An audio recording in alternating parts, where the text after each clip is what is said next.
Hari itu hujan turun dengan deras. Rintik-rintiknya membasahi atap seng di teras rumah, menciptakan irama alami yang menenangkan jiwa. Di sebuah rumah sederhana, seorang pria bernama Gilang duduk di kursi kayu yang sudah mulai lapuk, memegang secangkir kopi hitam yang uapnya masih mengepul. Suasana pagi itu begitu sunyi, dan Gilang menikmati setiap tegukan kopi yang menghangatkan tubuhnya. Tatapannya terpaku pada rumah di seberang jalan. Rumah itu milik Reno, tetangganya yang tinggal bersama istrinya, Mira. Tapi perhatian Gilang bukan tertuju pada rumah tersebut. Matanya justru terpaku pada sosok perempuan yang berdiri di balik jendela kaca, menyibak tirai tipis dengan lembut. Mira, istri Reno, adalah wanita yang entah mengapa selalu berhasil mencuri perhatian Gilang. Wajahnya anggun, rambut panjang yang biasa ia gulung dengan sederhana, dan sorot matanya yang tampak damai membuat Gilang sulit berpaling.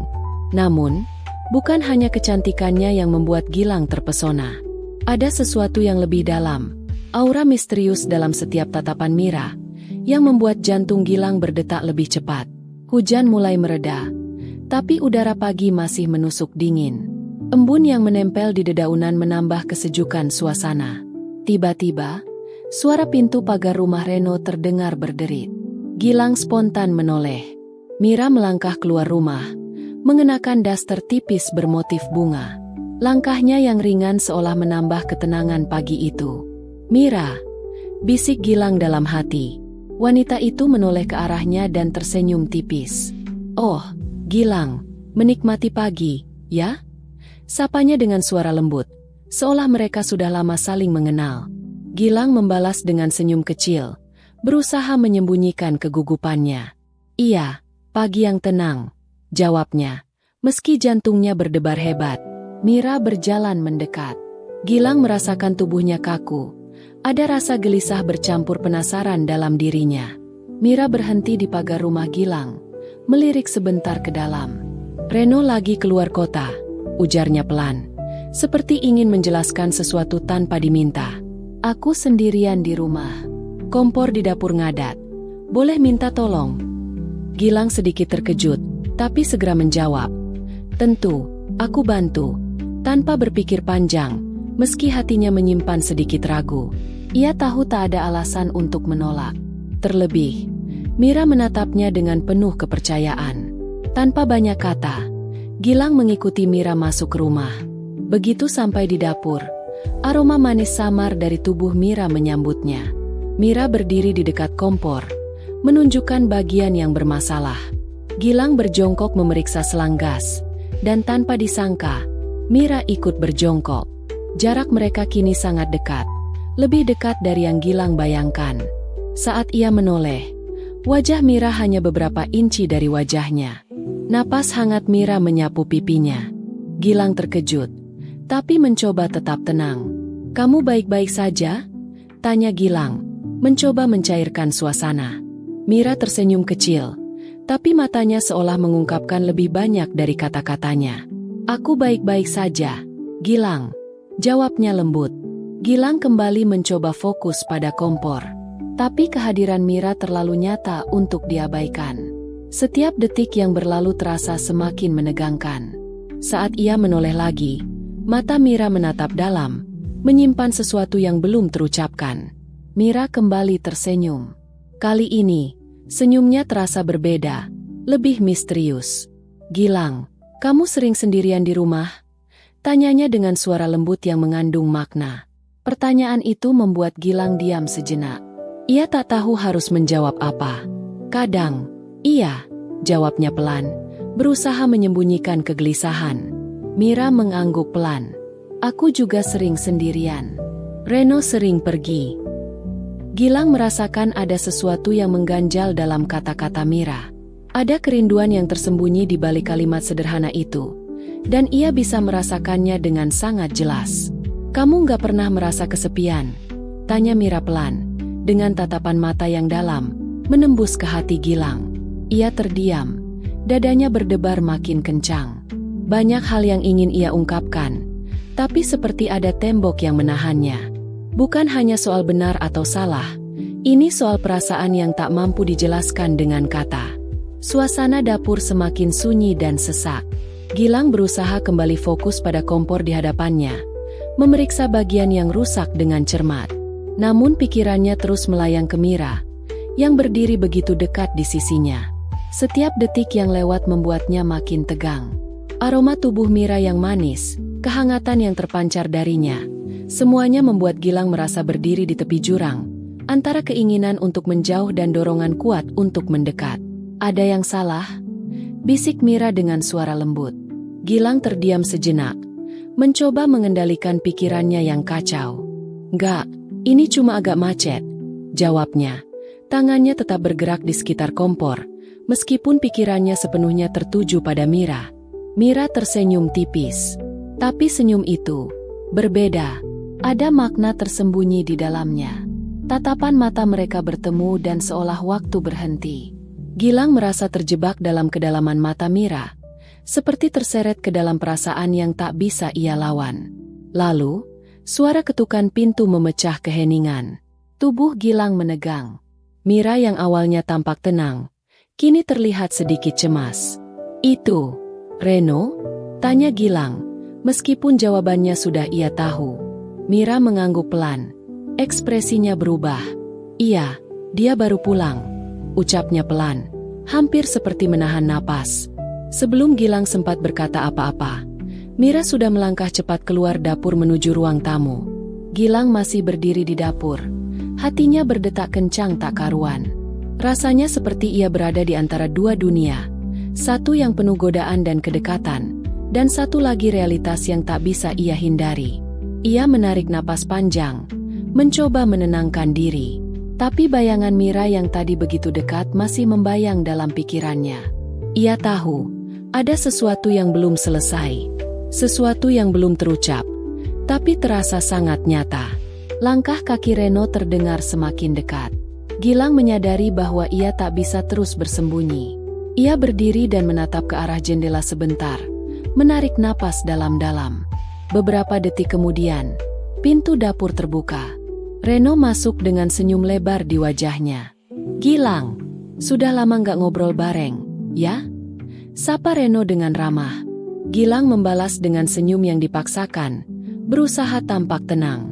"Iya, Reno, kerjaan lagi padat," ujarnya, meskipun pikirannya masih berantakan. Reno menepuk bahunya. "Ayo gabung sama Mira di ruang tamu. Kita nonton bola bareng." Gilang mengangguk, berusaha menyembunyikan rasa canggung yang menggelayut. Ia mengikuti Reno ke ruang tamu, tempat Mira sudah duduk di sofa, menyandarkan tubuhnya dengan santai. Mira menatap Gilang dan tersenyum tipis. Tapi kali ini, senyum itu berbeda. Seperti ada sesuatu yang ingin ia katakan, tapi tertahan di ujung bibir. Gilang duduk di sebelah Reno, tapi pandangannya sesekali mencuri-curi melihat Mira. Di balik senyumnya yang lembut, ia merasakan ketegangan yang tak terlihat. Meski Reno duduk di antara mereka, ruang tamu itu terasa makin sempit. Keberadaan Mira, meskipun tak berkata apa-apa, seolah mengisi seluruh ruangan dengan ketegangan tak kasat mata. Pertandingan bola dimulai. Sorakan Reno terdengar setiap kali tim favoritnya mencetak gol. Suasana jadi lebih hidup. Tapi Gilang, meski berusaha mengikuti, pikirannya tetap terbang ke arah Mira. Setiap kali Mira bergerak atau tertawa kecil, ada getaran yang menyusup ke dalam tubuh Gilang. Getaran yang tak bisa ia abaikan, seolah-olah jarak mereka tak pernah benar-benar ada. Ia mencoba mengalihkan pikiran, berusaha keluar dari perasaan yang semakin mengganggu pikirannya. Tiba-tiba, Galang berdiri dari tempat duduknya. "Aku ke dapur ambil cemilan dulu, tunggu sebentar ya," katanya santai sebelum berjalan keluar dari ruang tamu. Begitu Reno meninggalkan ruangan, suasana menjadi sunyi. Gilang merasakan kehadiran Mira yang kini duduk sangat dekat di sampingnya. Dekat sekali, hingga ia bisa merasakan aroma manis dan hangat tubuh perempuan itu. Jantung Gilang berdetak semakin cepat, namun ia mencoba tetap tenang. "Gilang," bisik Mira dengan suara lembut yang menusuk perasaan. "Kamu nggak fokus ya sama pertandingan?" Gilang menoleh, langsung bertemu dengan tatapan mata Mira yang dalam dan menyentuh. Enggak kok, aku fokus, jawabnya pelan. Meski jelas-jelas jantungnya berdebar keras. Mira tersenyum samar, dan tiba-tiba tangan lembutnya menyentuh paha Gilang. Sentuhan itu mengejutkan, tapi entah mengapa Gilang tak mampu menghindar. Sentuhan itu terasa dalam, seolah membelai lapisan paling sensitif dari dirinya. Masih ada perasaan yang kita coba sembunyikan, Gilang, bisik Mira, suaranya berat dan syarat makna. Gilang menelan ludah. Ia merasa panas, ingin menjauh. Tapi tatapan Mira membuatnya tak bisa bergerak. Saat itu juga, langkah kaki Reno terdengar dari arah dapur. Mira buru-buru menarik kembali tangannya, lalu duduk dengan tenang seolah tak terjadi apapun. Gilang menarik napas panjang, berusaha menenangkan dirinya. Reno masuk lagi ke ruang tamu sambil membawa semangkuk keripik. Wajahnya ceria, tak tahu sedikit pun tentang ketegangan yang baru saja terjadi. Pertandingan terus berlangsung. Gilang mencoba menikmati jalannya permainan, namun pikirannya tetap terpaku pada Mira. Ada sesuatu yang sulit dijelaskan, yang terus mengganggu benaknya. Malam semakin larut. Suara sorakan Reno yang semula ramai, perlahan memudar, sementara perasaan dalam diri Gilang justru semakin kuat. Di antara gelak tawa Reno dan ketegangan yang tersembunyi, Gilang merasa seperti makin terjebak dalam dilema yang tak ia pahami sepenuhnya. Mira tetap duduk di sampingnya. Tatapannya kadang tertuju pada televisi, tapi Gilang tahu pikirannya melayang ke tempat lain. Gerakan kecil tangan Mira kadang terasa seperti sinyal, seperti isyarat yang hanya dimengerti oleh Gilang. Jam dinding menunjukkan pukul 2.30 dini hari. Reno akhirnya bangkit dan menguap lebar. Gilang, nginep aja ya di sini. Mira, jaga Gilang baik-baik, ucapnya sebelum berjalan ke kamar tidur dengan santai. Gilang tersenyum kaku, meski hatinya berkecamuk hebat. Begitu Reno masuk kamar dan menutup pintu, ruangan terasa lebih sunyi dari sebelumnya. Mira bangkit dari sofa dan berjalan pelan ke arah jendela. Gilang hanya bisa menatap punggungnya dengan kebingungan yang tak ia sembunyikan. Aku ingin bicara, Gilang, ucap Mira tiba-tiba. Suaranya terdengar tenang namun penuh ketegasan. Ia membalikkan tubuhnya, menatap Gilang dengan sorot mata yang dalam dan menyimpan banyak arti. Apa maksudmu, Mira? Tanya Gilang. Suaranya sedikit parau, mencerminkan kegelisahan yang mulai membuncah. Mira menarik napas panjang, lalu melangkah mendekat. Kini, hanya beberapa langkah yang memisahkan mereka. Kita nggak bisa terus seperti ini. Gilang, aku nggak tahu sampai kapan aku bisa menahan semua ini, bisiknya lirih, tapi penuh emosi yang selama ini tertahan. Gilang merasa jantungnya semakin tak karuan. Ia ingin melangkah mundur, menjauh dari situasi yang rumit ini, tapi seolah ada sesuatu yang menahannya. Ada daya tarik yang tak bisa ia tolak, seakan dirinya sudah terikat terlalu dalam. Mira adalah istri dari sahabatnya sendiri, dan itu seharusnya cukup untuk menjauhkan Gilang dari perasaan yang tak seharusnya tumbuh. Namun kini telah berkembang terlalu jauh. Namun kenyataannya justru berlawanan. Apa maksudmu, Mira? Kamu tahu kita nggak bisa terus seperti ini, ujar Gilang dengan suara mulai gelisah. Semua yang ada di pikirannya terasa membingungkan. Mira tak menjawab dengan kata-kata, melainkan melangkah lebih dekat. Tanpa peringatan, tangannya diletakkan di dada Gilang. Ia bisa merasakan detak jantungnya berdetak sangat kencang. Gilang terkejut, tapi tidak menarik diri. Matanya terkunci pada tatapan Mira yang penuh dengan hasrat dan kerinduan. Aku merasa sangat tertarik denganmu, Gilang. Aku tahu ini salah, tapi aku tak bisa menahan perasaanku lagi, bisik Mira dengan suara yang semakin lembut di dekat telinga Gilang. Gilang terdiam. Jantungnya berdegup makin kencang. Kata-kata itu seperti petir yang menghantam kesadarannya. Dia tahu apa yang sedang terjadi, tapi tak bisa menghindar. Hatinya dan pikirannya berperang hebat. Gilang mulai ingin bicara, tapi kata-kata tersangkut di tenggorokannya. Dia bingung harus berkata apa. Perasaan yang sudah lama disimpannya kini meledak. Ia merasakan betapa dekat dan nyata kehadiran Mira. Aku nggak bisa menahannya lagi, Gilang. Aku ingin ini terjadi, ujar Mira tegas. Dalam sekejap, Ia menarik wajah Gilang ke arahnya dan bibirnya Gilang kini melekat di bibir Mira. Gilang terkejut. Namun kejadian itu tak bisa ia hindari. Perasaan yang lama terpendam kini meledak begitu saja. Tanpa sadar, ia pun membalasnya dengan penuh semangat. Dan mereka tenggelam dalam rasa yang tak dapat ditolak. Sampai-sampai kebun milik Mira juga sudah siap dicangkul oleh Gilang. Namun dengan cepat Gilang kemudian membatalkan pekerjaan untuk mencangkul kebun Mira meskipun kebun milik Mira sudah siap untuk dicangkul. "Apa yang kita lakukan, Mira?" tanya Gilang dengan suara yang tersendat oleh rasa bersalah yang tiba-tiba muncul. Mira menggigit bibirnya, menahan air mata yang hampir tumpah. "Aku nggak tahu, Gilang. Tapi aku nggak bisa berhenti memikirkan kita.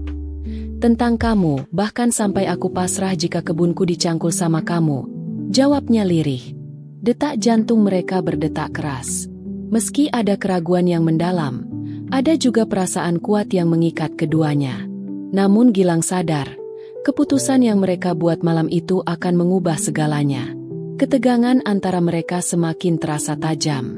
Sebelum Gilang sempat bicara lebih jauh, suara langkah kaki Reno terdengar dari balik pintu kamar. Suara panggilan Reno membuat keduanya terkejut. Gilang menarik diri dan Mira segera berlari ke sisi lain ruangan. Wajahnya memerah, dengan mata yang buru-buru mengalihkan pandangan, napas berat, dan jantung yang masih berdebar kencang. Gilang kembali duduk di sofa, kepalanya berputar. Dia tahu apa yang baru saja terjadi adalah awal dari perubahan besar. Sebuah pilihan sulit yang tak bisa mereka tarik kembali. Namun di dalam hatinya, ia merasakan perasaan yang dalam dan sulit diabaikan. Reno akhirnya keluar dari kamar dan duduk kembali di samping Mira. Wajah Mira mencoba menyembunyikan kecemasannya dengan senyum, tapi Gilang tahu malam itu telah mengubah segalanya. Antara dirinya, Mira, dan Reno. Pagi datang perlahan. Cahaya matahari lembut menembus tirai kamar dan menyinari wajah Gilang yang sudah terjaga sejak dini hari, penuh dengan keraguan. Ia duduk di tepi tempat tidur, memandang pemandangan luar jendela yang terlihat biasa, tapi baginya terasa seperti dunia yang berbeda. Segala yang terjadi semalam berputar di kepalanya terutama saat hampir terjadi pekerjaan mencangkul kebun Mira yang begitu indah serta perasaan yang begitu kuat sekaligus berbahaya. "Aku masih punya waktu, Gilang," bisiknya pada diri sendiri, berusaha menenangkan hatinya yang gelisah. Namun semakin ia mencoba menghindar, semakin jelas bahwa keputusan itu sudah diambil. Hidup mereka, entah bagaimana, telah berjalan di jalan yang berbeda. Tidak ada jalan kembali, tidak ada kata mundur. Telinganya menangkap suara langkah kaki di luar kamar. Pintu terbuka perlahan. Reno masuk dengan secangkir kopi di tangan. Wajahnya terlihat segar meski masih menunjukkan tanda-tanda kelelahan, mungkin baru bangun. Namun ada sesuatu yang berbeda di tatapan Reno, sesuatu yang Gilang tak bisa identifikasi. Tatapan itu lebih tajam dan waspada. Pagi itu, Reno menyapa Gilang dengan senyum lebar yang tampak hangat, tapi Gilang langsung merasakan ada sesuatu yang tersembunyi di balik senyuman itu, sebuah ketegangan yang tak bisa disembunyikan. "Pagi, Gilang. Tidur nyenyak?" tanya Reno. Suaranya terdengar ringan dan biasa saja, tapi Gilang tahu ada makna yang lebih dalam di balik kata-katanya. Gilang hanya mengangguk pelan, tanpa berani menjawab lebih banyak. Ia merasa pikirannya masih bercabang dan penuh dengan kebingungan yang belum juga reda. Perasaan bersalah, ragu, dan takut bercampur jadi satu dalam dadanya. Ia ingin menghindari pembicaraan itu, tapi jelas hal itu tak mungkin lagi. Reno duduk di ujung tempat tidur, meletakkan cangkir kopi yang ia bawa di meja kecil dekat situ. Matanya menatap Gilang dengan penuh perhatian. "Bagaimana dengan Mira?" tanya Reno. Suaranya lembut tapi mengandung pertanyaan yang begitu berat. Gilang menatap balik, mencoba mencari jawaban yang tepat di dalam dirinya. Namun jujur saja, ia belum tahu apa yang harus dikatakan. Semua yang ada di pikirannya terasa kabur dan sulit dirumuskan dengan kata-kata. Ada sesuatu dalam dirinya yang memberontak, sesuatu yang ingin disembunyikan, tapi ia juga tahu kebenaran harus diungkap. Reno menarik napas panjang, tampak seperti mengumpulkan keberanian sebelum berkata, "Aku tahu, Gilang. Aku lihat semuanya tadi malam." Kalimat itu diucapkan dengan suara pelan, tapi langsung membuat tubuh Gilang terasa kaku dan jantungnya berdegup lebih kencang. "Apa maksudmu?" tanya Gilang. Suaranya sedikit bergetar, meskipun ia berusaha tetap tenang dan mengontrol perasaannya. Reno tersenyum tipis, tapi senyum itu penuh keputusasaan dan kesedihan. "Aku tahu tentang kamu dan Mira. Aku lihat dari sikap kalian semalam. Aku tahu apa yang terjadi di antara kalian berdua." Mendengar itu, detak jantung Gilang makin tak beraturan. Ia ingin menyangkal, tapi ia tahu semua itu benar. "Reno, aku nggak tahu harus bagaimana. Semua ini terjadi begitu cepat dan rasanya sangat rumit," katanya dengan suara penuh ketidakpastian. Reno mengangkat tangan, memberi isyarat agar Gilang tenang. "Tenang saja, Gilang. Aku nggak marah. Aku cuma ingin kita jujur satu sama lain. Apapun yang terjadi, kita harus bisa berbicara secara terbuka dan jujur." Perkataan Reno itu terasa seperti beban yang mulai terangkat dari dada Gilang. Untuk pertama kalinya sejak malam yang penuh ketegangan itu, ia merasa ada sedikit lega. Namun rasa takut tetap menghantui pikirannya. "Aku takut, Reno. Aku takut ini akan menghancurkan semuanya," ucap Gilang dengan suara yang hampir berbisik. Reno menatapnya dengan penuh pengertian, seolah bisa merasakan kecemasan itu juga. "Aku juga takut, Gilang. Tapi kita semua harus mengambil keputusan. Mira, dia bingung, dan aku juga tidak tahu harus bagaimana. Tapi kita tidak bisa terus berpura-pura seperti tidak terjadi apa-apa." Setelah terdiam sejenak, Reno menambahkan dengan suara yang lebih pelan. "Yang aku tahu, ini bukan cuma tentang kita berdua. Ini juga tentang Mira, tentang perasaan yang sudah lama terpendam di dalam hatinya."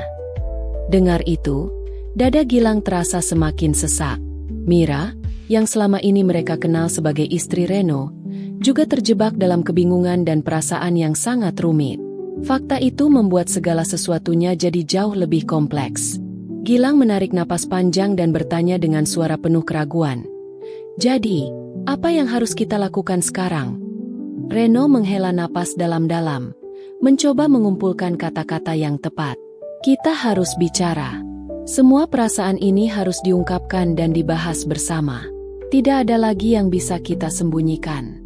Kita harus jujur, bukan hanya kepada satu sama lain, tapi juga kepada Mira, dan yang terpenting, kepada diri kita sendiri." Gilang mengangguk pelan, menyadari bahwa percakapan ini akan menjadi titik balik yang sangat penting dalam hidup mereka. Tidak ada jalan lain selain menghadapi semuanya dengan kejujuran dan keberanian. Keputusan yang mereka ambil semalam, walaupun membingungkan dan menyakitkan, harus dihadapi dengan kedewasaan dan rasa tanggung jawab yang tinggi. Setelah beberapa saat dalam keheningan yang penuh ketegangan, Gilang berdiri dan berjalan menuju ruang tamu, tempat Mira duduk dengan wajah yang tampak gelisah dan lelah. Saat mata mereka bertemu, Mira tersenyum tipis, meskipun ada bayangan kelelahan dan kecemasan di matanya. Mira tampak sudah siap untuk menghadapi pembicaraan yang akan mengubah segalanya. "Gilang." Mira mulai berbicara, tapi Gilang mengangkat tangan, memberi isyarat agar ia diam sejenak. "Mira, kita harus bicara. Semua yang terjadi tadi malam, aku nggak bisa mengabaikannya," ujar Gilang dengan suara mantap, meskipun hatinya penuh keraguan dan takut. Mira menatap Gilang dengan pandangan dalam, seolah mencari kepastian dan keberanian. "Aku tahu, Gilang. Aku juga sadar kita harus bicara. Tapi kita juga harus tahu apa yang sebenarnya kita inginkan. Ini bukan hanya soal kita berdua, tapi soal semua orang yang ada di sekitar kita." Gilang merasa tubuhnya seolah menjadi berat oleh beban kata-kata itu. Tapi ia tahu perasaan ini tidak bisa dibiarkan menggantung tanpa kejelasan. Ia menatap Mira, kemudian memandang Reno yang berdiri di belakang, menunggu dengan harapan dan kekhawatiran yang sama. "Semua ini akan mempengaruhi kita," kata Gilang akhirnya. "Tapi kita harus memilih jalan yang benar untuk kita bertiga. Bukan hanya demi diri kita sendiri, tapi juga demi hubungan dan masa depan kita bersama." Mira mengangguk pelan, matanya mulai berkaca-kaca. "Aku siap, Gilang. Aku siap untuk menerima apapun yang terjadi, apapun keputusan yang harus kita ambil." Dengan kesepakatan itu, Mereka bertiga duduk bersama, memulai percakapan panjang yang dipenuhi oleh emosi, ketegangan, dan kejujuran. Mereka membicarakan perasaan mereka masing-masing, harapan yang tersisa, dan segala kemungkinan yang mungkin terjadi ke depan. Pada akhirnya, mereka menyadari bahwa kebahagiaan bukanlah sesuatu yang bisa dipaksakan atau dicari dengan cara yang mudah. Kebahagiaan sejati hanya bisa ditemukan dengan jujur pada diri sendiri dan orang lain, dengan saling mengerti, dan keberanian untuk menerima kenyataan. Cerita ini berakhir dengan mereka yang akhirnya saling memahami, meskipun perjalanan mereka penuh dengan ketidakpastian, rasa takut, dan pergulatan emosi yang rumit. Kejujuran menjadi satu-satunya jalan keluar, meski terasa berat dan sulit. Seiring waktu berjalan, mereka mulai belajar bahwa kebahagiaan yang sesungguhnya berasal dari keputusan yang dibuat. Kisah ini merupakan fiksi yang terinspirasi dari realitas, di mana semua nama individu, lokasi, dan detail spesifik telah diubah demi menjaga privasi dan sifat non-fiksi. Jika ditemukan kesamaan nama, tempat, atau detail lainnya, hal tersebut hanyalah kebetulan semata. Suami saya yang tidak bisa memenuhi kebutuhan batin, membuat saya selalu tersiksa, gumamku dalam hati. Setiap kali ia meminta, dilayani. Bukan karena kekerasan, melainkan karena saya tidak pernah bisa mencapai puncak kebahagiaan. Tapi semua itu perlahan berubah ketika saya sering mencurahkan isi hati kepada ayah mertua. Inilah kisahku. Namaku Tiara. Usia pernikahanku dengan Dito sudah memasuki tahun ketiga. Dari luar, rumah tangga kami tampak seperti kebanyakan pasangan muda lainnya, penuh senyum dan harmonis, tanpa masalah berarti. Kami tinggal di rumah keluarga milik Dito, bersama ayah mertuaku, Pak Bambang, seorang duda. Sejak istrinya meninggal 5 tahun lalu, beliau memilih untuk tetap tinggal di rumah itu, menolak ajakan anak-anaknya untuk pindah. Pak Bambang orangnya pendiam dan tenang, tak banyak bicara, tapi tatapannya tajam, seolah bisa membaca pikiran orang hanya dengan melihat mata mereka. Aku menghormatinya seperti ayahku sendiri, dan sejauh ini hubungan kami berjalan baik. Ia tak pernah mencampuri urusan rumah tangga kami, dan aku pun selalu berusaha menjaga batas serta sopan santun. Namun di balik ketenangan itu, ada rahasia besar yang hanya aku dan Dito tahu. Sebuah luka sunyi yang tak bisa kuceritakan pada siapapun, bahkan pada ibuku sendiri. Dito, suamiku, lelaki yang kucintai sepenuh hati, ternyata lemah secara batin. Awalnya aku tidak terlalu mempermasalahkan. Kupikir mungkin karena tekanan pekerjaan, atau tubuhnya yang terlalu lelah sepulang kerja. Aku pun mencoba mengerti. Kupikir semua akan membaik dengan waktu, dengan istirahat yang cukup, dengan pola makan yang sehat. Tapi semakin hari, aku mulai merasa asing di rumah kami sendiri, terasa dingin, sepi, dan hampa. Kami jarang melakukan hal itu, kalaupun iya, hanya sekadar rutinitas. Tak ada gairah, tak ada hasrat. Sekujur tubuhku seperti tak berarti apa-apa di matanya. Aku mencoba bicara, membujuknya untuk konsultasi, tapi Dito selalu menghindar. Ia merasa malu, merasa dirinya kurang sebagai laki-laki. Setiap kali topik itu aku angkat, ia menjadi defensif, bahkan terkadang marah. Aku makin terjebak dalam kesepian yang tak bisa kulampiaskan, menjalani hari demi hari sebagai istri yang tampak bahagia, tapi hancur di dalam. Aku tetap memasak, mencuci, merawat rumah, tetap tersenyum di depan tetangga, tetap menemani ayah mertua, menonton berita malam sambil menyeduh teh. Tapi di dalam kamar aku menangis, menahan rasa sakit yang tak bisa dijelaskan. Tak ada kebahagiaan yang kurasakan ketika melakukan itu. Hubunganku dengan ayah mertua pun perlahan berubah. Aku tidak tahu kapan tepatnya. Mungkin saat ia mulai memperhatikan gerak-geriku, atau saat aku mulai merasa nyaman bercerita padanya tentang banyak hal yang tak bisa kubagi pada Dito. Tentang sepinya menjadi perempuan yang merasa tidak diinginkan. Ia tak pernah bertanya langsung, tapi sorot matanya seperti tahu segalanya. Dan disitulah aku sadar, rumah tanggaku tak lagi sekadar masalah fisik. Ada jurang sunyi yang membentang, dan aku berdiri di pinggirnya, sendirian. Suatu malam, setelah makan malam bersama, Dito langsung masuk kamar lebih awal. Ia bilang lelah. Seperti biasa. Aku merapikan piring-piring di dapur sendirian. Lampu dapur redup. Hanya terdengar suara serangga malam dari luar jendela. Saat aku mencuci gelas terakhir, aku tak sadar air mataku jatuh. Lagi. Rasanya dada ini sudah terlalu penuh menahan semua. Tanpa kusadari, suara tangisku sedikit meninggi. Satu helaan napas yang tak bisa kutahan menggema di dapur yang sepi. Lalu sebuah suara terdengar dari belakangku. Tiara. Aku terkejut. Menoleh cepat. Ayah mertua berdiri di ambang pintu dapur. Ia mengenakan baju tidur dan sandal rumah. Ekspresinya tenang, tapi matanya memandangku dengan sorot yang berbeda. Bukan sekadar iba, tapi seolah mengerti. Maaf, aku nggak bermaksud menguping, katanya pelan. Lalu mendekat perlahan. Tapi aku dengar kamu menangis. Ada yang mau kamu ceritakan? Aku buru-buru menyeka wajahku. Enggak, yah, cuma kecapean saja. Tapi suaraku goyah, dan air mata itu kembali tumpah. Lebih deras kali ini. Aku tidak tahan lagi. Semua yang selama ini kupendam seakan pecah malam itu. Tanpa sadar, aku mengangguk pelan. Kami duduk di ruang tengah. Hanya cahaya redup dari lampu sudut yang menerangi ruangan. Aku mulai bicara, ragu-ragu, lalu mengalir begitu saja. Tentang Dito, tentang pernikahan kami yang hambar, tentang malam-malam yang kosong, tentang rasa bersalah karena merasa tidak dicintai, tidak diinginkan. Ayah mertua mendengarkan tanpa menyela. Tatapannya tetap teduh, penuh perhatian.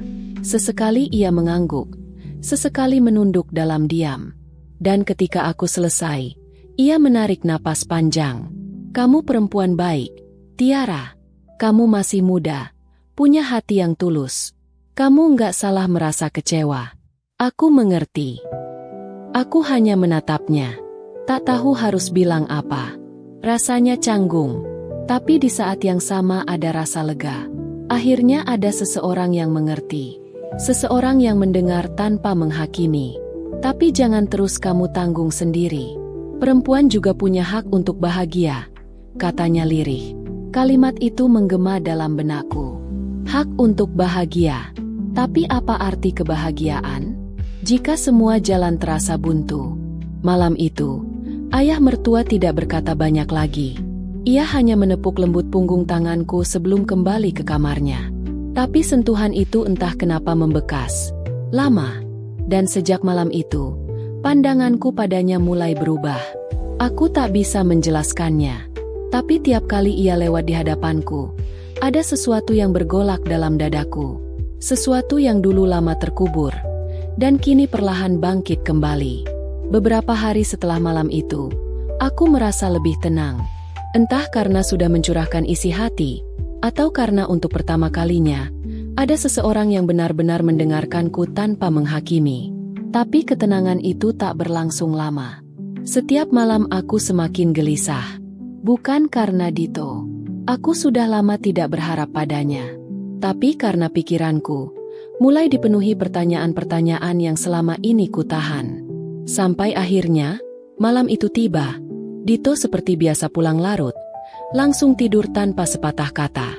Rumah kembali senyap.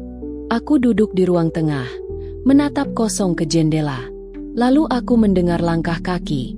Langkah yang sudah ku kenal. Ayah mertua muncul dari balik pintu kamarnya, mengenakan sarung dan kaos lusuh, membawa 2 gelas teh hangat. Aku buatkan teh. Mungkin kamu belum tidur, katanya tenang.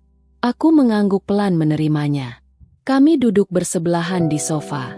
Sunyi menggelantung di antara kami, tapi rasanya tak mengganggu. Lalu sebelum aku bisa menahan diri, pertanyaan itu meluncur begitu saja dari bibirku. Yah, aku mau tanya sesuatu. Ia menoleh. Matanya menatap penuh perhatian. Apa aku salah kalau aku ingin mendapatkan kebahagiaan batin? Suaraku nyaris berbisik. Aku juga butuh. Yah, aku masih muda. Aku punya rasa. Tapi aku merasa seperti istri yang cuma numpang tinggal. Seolah-olah kebutuhanku nggak penting.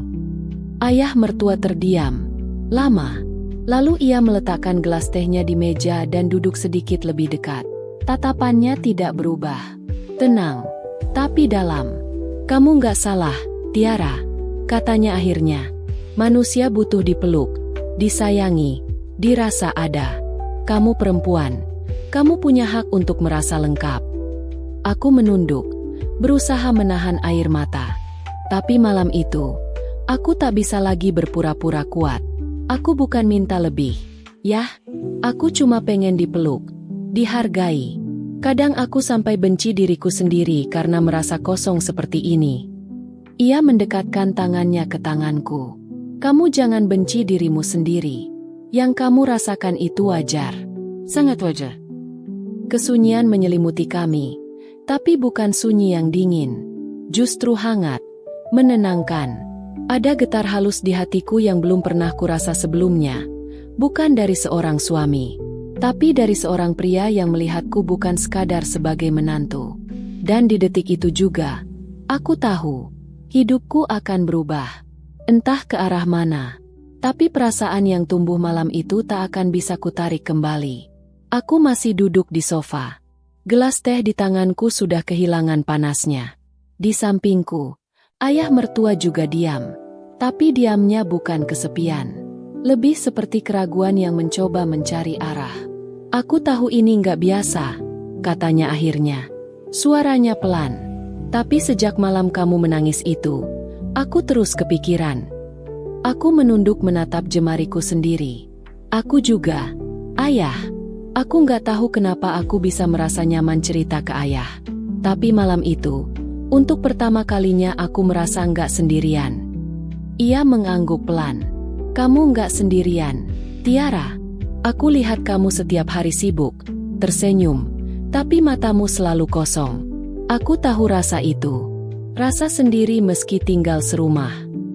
Aku menoleh padanya. Dito bukan orang jahat. Yah, tapi aku nggak tahu sampai kapan aku bisa terus pura-pura. Rasanya seperti aku hilang. Ia menarik napas panjang, lalu menatapku lekat-lekat. Tiara, kamu berhak bahagia. Itu bukan egois. Itu manusiawi. Aku menggigit bibir, menahan getar dalam dadaku. Tapi kalau rasa nyaman itu datangnya dari ayah sendiri, aku harus apa? Apa aku jahat karena merasa ini? Ia tidak langsung menjawab. Tangannya menyentuh tanganku, pelan, penuh ragu. Tapi saat aku tidak menepisnya, sentuhannya jadi lebih mantap, hangat. Aku juga bingung. Tiara, aku ayah dari suamimu. Tapi malam ini, aku cuma laki-laki yang gak sanggup lihat kamu terus menderita dalam diam. Aku menarik napas dalam. Dada ini seperti ditarik oleh dua arah. Yah, aku capek. Aku pengen dipeluk, dimanja, dicintai. Bukan cuma dilihat sebagai pelengkap rumah. Apa salah kalau aku butuh itu? Sama sekali nggak salah, bisiknya. Tangannya lalu bergerak, menyentuh pipiku, seperti waktu itu. Boleh aku peluk kamu? Bukan sebagai mertua, tapi sebagai laki-laki yang ingin kamu tahu. Kamu berharga. Aku menatap matanya lama, lalu perlahan mengangguk. Pelukannya hangat, pelan, dan sangat hati-hati. Aku membenamkan wajahku di dadanya, membiarkan tangisku pecah. Tapi kali ini, bukan tangis kesepian, melainkan rasa lepas. Seolah semua beban itu jatuh satu persatu. Terima kasih, bisikku. Untuk apa? Untuk melihatku saat orang lain cuma lewat. Pelukannya tak banyak bergerak, tapi lama aku terdiam dalam dekapannya, membiarkan tubuhku lemas, pasrah, seolah ingin mengatakan aku lelah menahan semuanya sendiri. Yah, suaraku parau, nyaris tenggelam dalam gemetar napas. Aku tahu ini salah, tapi kenapa aku nggak bisa menolak? Ayah mertua tak langsung menjawab. Ia masih memelukku dengan tenang. Tangannya perlahan mengusap punggungku. Karena kamu butuh dimengerti, karena kamu butuh rasa, dan kamu terlalu lama hidup tanpa itu. Aku mengangguk pelan. Kata-katanya menusuk ke inti hatiku. Ia benar. Aku merasa bersalah, tapi juga lega. Aku berbisik. Leganya itu bikin aku takut. Ia melepaskan pelukannya perlahan, hanya untuk menatapku dalam-dalam. Wajahnya masih dekat, tapi tak ada paksaan di matanya. Yang kulihat hanya rasa iba yang dalam, dan kelembutan yang selama ini tidak pernah kudapat dari siapapun. "Tiara," katanya pelan, "aku nggak mau kamu merasa terpaksa. Tapi aku juga nggak akan berpura-pura. Aku tahu kelemahanmu bukan karena kamu lemah, tapi karena kamu terlalu lama menahan semuanya sendiri." Aku menelan ludah, dada terasa penuh. "Dan aku tahu kelemahanmu, karena aku pernah merasakannya juga," lanjutnya. "Kesepian, dipandang ada, tapi nggak pernah benar-benar dikenali." Aku menunduk, air mataku jatuh diam-diam. Aku tak bisa membantah. Ia benar-benar mengerti. Ia benar-benar melihatku. "Kalau kamu butuh tempat bersandar, sandarlah. Aku di sini bukan untuk menggantikan siapapun. Tapi aku di sini kalau kamu butuh rasa yang selama ini hilang." Aku tak sanggup berkata apa-apa. Hanya mengangguk, perlahan bersandar lagi ke dadanya. Dan saat tangannya kembali membelai rambutku, aku tidak melawan. Aku tahu ini bukan keputusan logis. Bukan tindakan yang akan dibenarkan siapapun. Tapi malam itu, aku memilih untuk berhenti berpikir dan hanya merasa. Karena untuk pertama kalinya dalam hidupku, aku tahu rasanya disentuh bukan karena kewajiban, tapi karena keinginan tulus. Malam itu aku pasrah, tapi bukan karena aku lemah, melainkan karena aku lelah menjadi kuat sendirian. Malam itu, aku kembali duduk berdua dengannya. Rumah sudah sunyi. Dito belum pulang lagi. Hanya ada kami berdua di ruang tengah, dalam lampu temaram dan udara yang terasa lebih hangat dari biasanya. Aku mencuri pandang ke arahnya. Sejak malam itu, kami semakin dekat. Bukan dalam kata-kata, tapi dalam cara kami saling memandang, saling menyentuh dengan hati-hati. Tapi ada sesuatu dalam diriku yang makin sulit kubendung. "Yah," aku memecah sunyi. Ia menoleh, menatapku dengan tatapan lembut yang selama ini kurindukan dari seorang pria. "Aku mau jujur malam ini," lanjutku. Suaraku pelan tapi berat. "Aku sering kepikiran sesuatu. Dan aku tahu aku seharusnya nggak boleh." Ia menatapku dalam, tapi tidak menyela. "Kadang aku merasa pengen lebih dari sekadar pelukan. Lebih dari sentuhan lembut. Aku tahu itu salah. Tapi rasa nyaman ini, makin hari makin sulit kuabaikan." Wajahnya tetap tenang, tapi aku lihat sorot matanya berubah. Ia menarik napas panjang, lalu menunduk sejenak sebelum berkata, "Tiara, kamu jujur dan itu berani. Tapi kamu juga harus tahu, kejujuran seperti ini datang dengan tanggung jawab." Aku mengangguk. Aku tahu. Aku juga takut. Tapi aku juga pengen dimiliki. Yah, bukan cuma dipeluk. Aku merasa aku nggak bisa terus menahan semuanya. Tak langsung menjawab. Ia memalingkan wajah sejenak, seolah menahan sesuatu dalam dirinya. "Percayalah, aku pun berjuang, Tiara. Tiap malam. Aku laki-laki juga. Tapi aku juga ayah dari suamimu. Dan itu yang bikin semua ini rumit." Aku meraih tangannya, menggenggamnya erat. "Jadi kenapa rasanya makin hari makin aku ingin tenggelam dalam rasa ini?" Ia menatapku lama, lalu membisik. "Karena kita berdua haus akan rasa yang sama. Tapi rasa itu tidak selalu berarti kita harus melangkah lebih jauh." Aku menunduk. Air mata menggenang lagi. "Aku cuma pengen tahu rasanya dimiliki tanpa harus minta." Ia meremas tanganku lembut. "Kamu dimiliki, Tiara. Meski aku nggak boleh menyentuhmu lebih jauh, hatiku udah penuh sama kamu. Tapi kadang, mencintai juga berarti menahan, menjaga, supaya kita nggak saling hancur." Dan akhirnya, tanpa tindakan yang melewati batas, aku dan dia tahu, perasaan kami nyata. Tapi justru karena begitu nyata, kami berusaha tidak menenggelamkan diri sepenuhnya. Karena cinta yang tulus kadang memilih diam sebelum menjadi luka. Malam itu aku tak bisa tidur. Aku rebahan di tempat tidur, memandangi langit-langit kamar dengan pikiran yang berkecamuk. Di kamar sebelah, Dito sudah tertidur. Seperti biasa. Tak pernah bertanya kenapa aku pulang terlambat dari dapur. Tak pernah sadar kalau tatapanku makin hari, makin kosong. Yang justru memenuhi pikiranku sekarang, ayahnya, ayah mertua. Aku memejamkan mata, mencoba mengusir bayangan itu. Tapi perasaan itu tak mau pergi. Sentuhannya, pelukannya, caranya memandangku seperti aku benar-benar ada. Semuanya muncul satu persatu. Dan di balik rasa hangat itu, tumbuh sesuatu yang lebih gelap, lebih dalam. Keinginan. Apa aku kejam kalau aku ingin lebih? Bisikku pada diri sendiri. Aku tahu ayah juga laki-laki.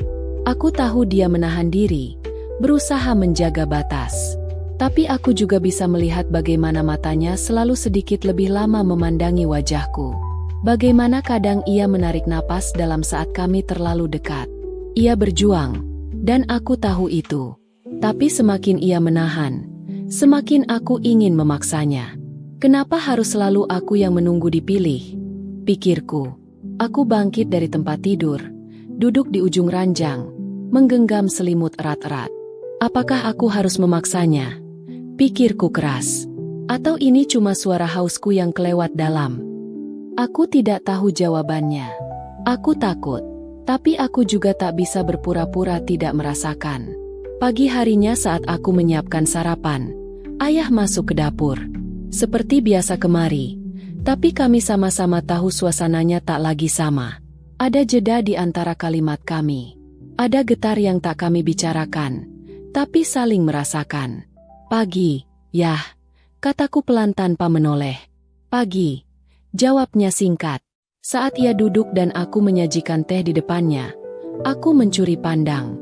Matanya lelah, tapi ada sesuatu yang dalam di sana. Penyangkalan, dinding yang sedang dia bangun. Ayah, akhirnya aku bersuara, duduk di depannya. Kalau aku bilang, aku tahu ayah juga butuh. Apa ayah akan marah? Ia terdiam, gelas tehnya berhenti di tengah jalan. Aku bukan cuma haus, aku juga nyaman. Terlalu nyaman, mungkin?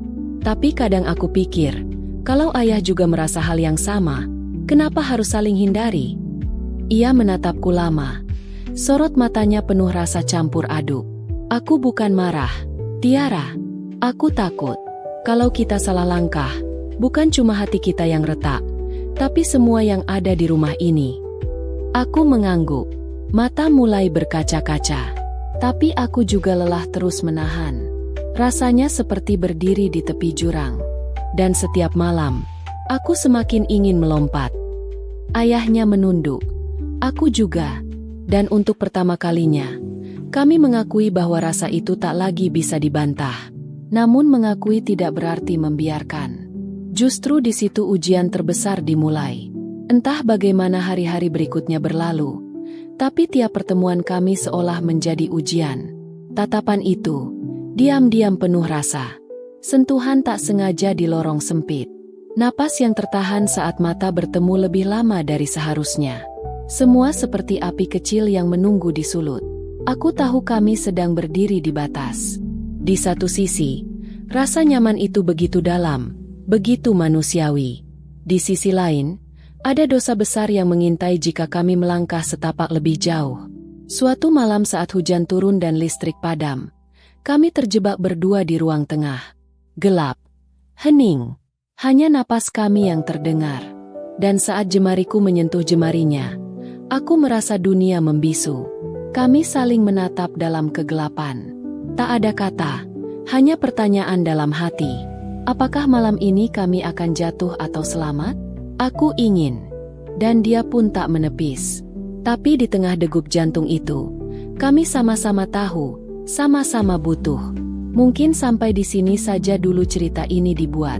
Apabila teman-teman suka cerita ini, aku mohon keikhlasan teman-teman untuk like dan subscribe agar aku tetap semangat untuk membuat cerita yang menarik. Terima kasih sudah menonton. Sampai jumpa pada cerita selanjutnya.